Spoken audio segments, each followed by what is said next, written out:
In this video, I'm going to show you how to take a window that looks like this, that's just down to the raw framing, and turn it into this, the finished product. I'm going to make it real easy for you. This is Rudy from the Home Improvement channel with another video showing you how to fix things around the house. If you're a subscribed member to my community, then welcome back. If you're new to this channel, consider clicking that subscribe button below, and please like this video if you found it helpful for you. Okay, so without further ado, let's dive right in.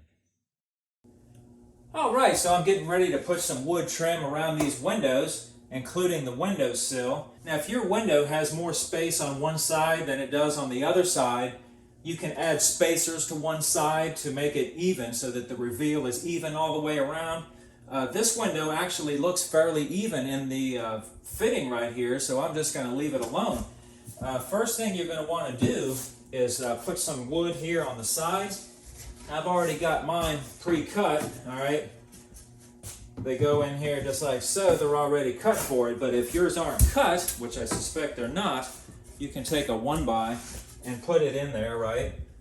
And you can scribe a line with a pencil along here, and then either cut it with a hand saw or a table saw or something like that.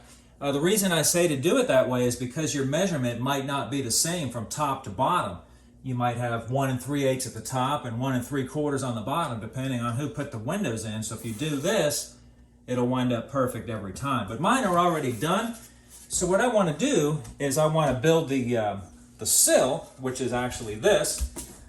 So what I usually do is I like to measure the opening, okay? And then whatever the opening is, without the sides installed, just the raw opening, whatever the opening is, I like to add 4 inches to that to make sure that I have enough room to accommodate the trim on the sides and all that stuff. So whatever your opening size is, just measure it and add 4 inches. Now the width of this sill is going to really be up to you. It doesn't really matter. I'm using a 1x4. Our window depth, for the inside of the window frame is 2 1/8, okay? So that's going to leave a good 1 1/4 or so sticking over. But it's really up to you how wide you want your sill to be. But we'll go ahead and cut this one this way because this is the way I want it. Remember, we're 2 1/8 deep, okay? And measure both sides because they could be different if the windows in there are crooked. And then I'm going to notch out 2 inches because remember we made it 4 inches bigger than the opening. So each side will take off 2 inches. All right, and just go ahead and square these off.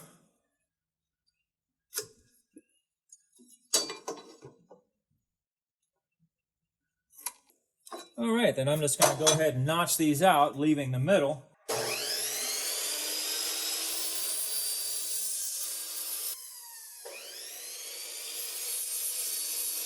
Now you can do this on the chop saw like this, but it's a little bit on the dangerous side, so I wouldn't do it that way. If you have a table saw, that's better, more safe.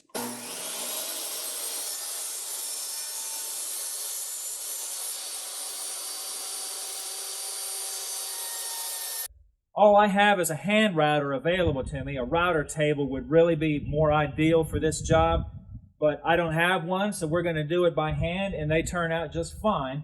So if you have a helper or a clamp, sometimes if you clamp this, the clamp itself will get in the way, so a helper is good because they can move their hands as needed, where the clamp can't do that.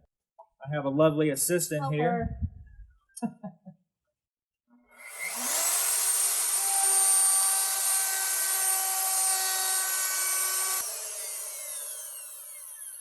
Just do the same thing to the bottom. You could use a bigger roundover bit so that it's more curved if you want to. It's just up to your preference. This is just a slight curve on this one.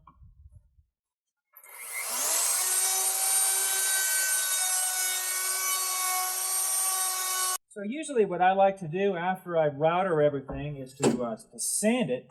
If you have an oscillating tool with a sanding bit, that's really awesome.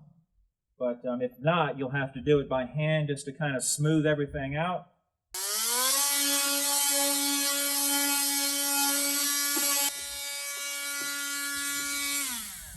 All right, that's going to work great. And by the way, if you have a table saw, the board, 3/4 inch board, fits beautiful in there and it holds it for you. All right, hopefully it'll fit.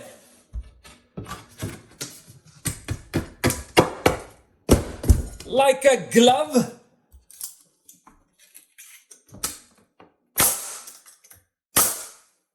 All right, next you're going to want to make your side pieces.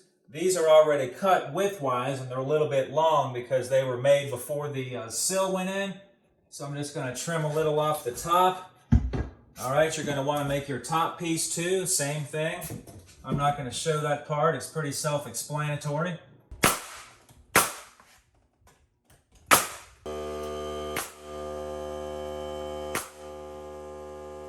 So next we'll just measure for our casing right here. I usually like to leave about 1/8 of an inch to 1/4 of an inch to 1/4 of an inch of reveal right here. So when you mark this thing, your angle is going to go off at an angle like this. So the 50 3/4 was to the short side. All right, you're going to have to do one for the left and one for the right. So here's, I know this is stained brown, so it's hard to see. And then do the same thing from the other side. I'll measure 50 3/4. That's a 10-foot piece. So just kind of line the blade up on your mark right there. I don't know if you can see that on the camera. I know it's kind of dark right here. It's cloudy today. And then make sure and turn the saw the other direction for the other piece. Otherwise, you're going to have two of the same pieces and you're going to not be happy when you get back in there.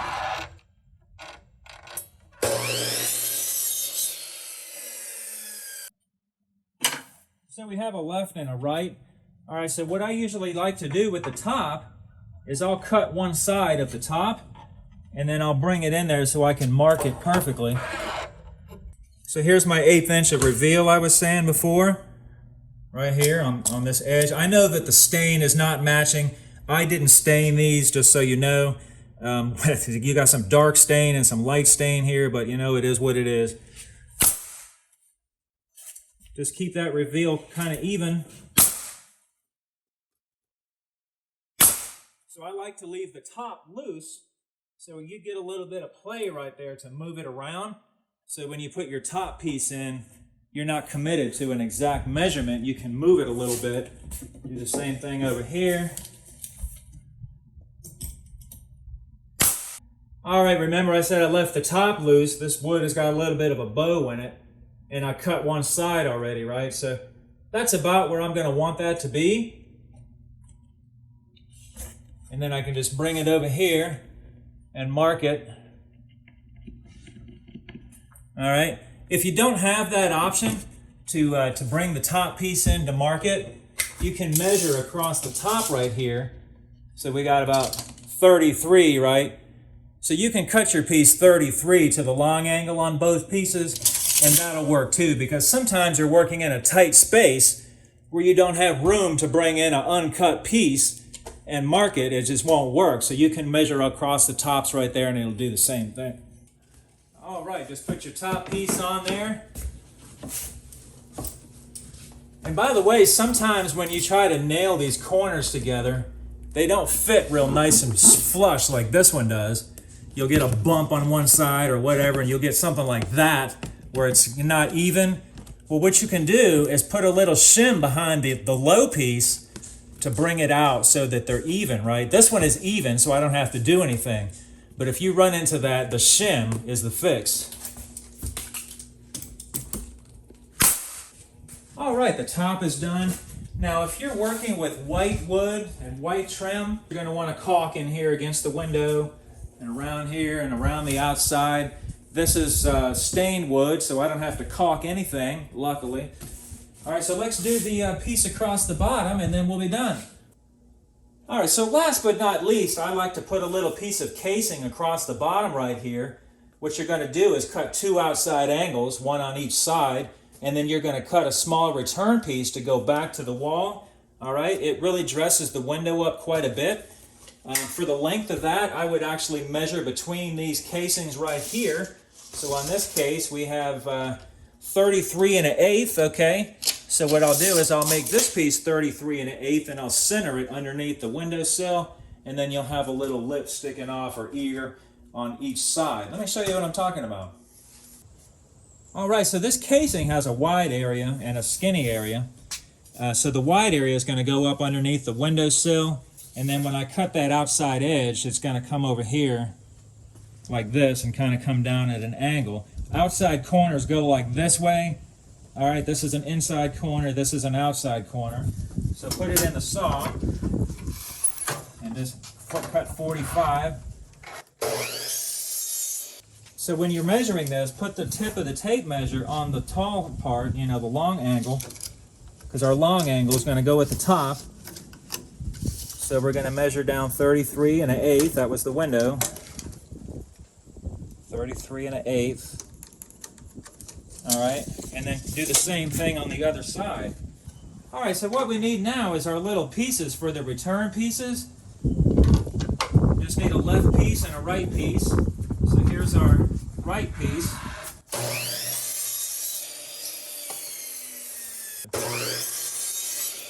What I usually do on these is I'll cut the saw right along this line right here. See that? And when you do that, it leaves just enough room so that it's not going to be too thick against the wall. Now you can try to brad nail these things in, but I kind of find that the brad nail tends to split these and it doesn't work real good. So if you dab some glue on the back and some glue right in here, close to the inside of this edge right here so it doesn't squeeze out of the outside right here, that's all you need to hold that. All right, so just like I said, dab a little. You can use actual glue. See this a little dried up right here. You can use actual glue, but what the problem is it takes forever to dry. I actually like to use this quad. All right, it holds pretty good, and you don't have to wait on it. So just stick that on there just like so. Put a little bit on the back if you want so it sticks to the wall. Just don't put too much where it squeezes out of the other side. And then I'm going to do the same thing to the other side, and I'll be back. All right, so just put that puppy on there. Just making sure it's centered. You know, it's the same amount on each side. And you can adjust your little ears if they happen to move out, you know, out of alignment before they dry. And just go ahead and nail it on. And that's all there is to it. Like I said, if you're working with white wood or something you need to caulk, just go ahead and take care of all that and paint it, and it's going to look real nice. All right, thanks for watching.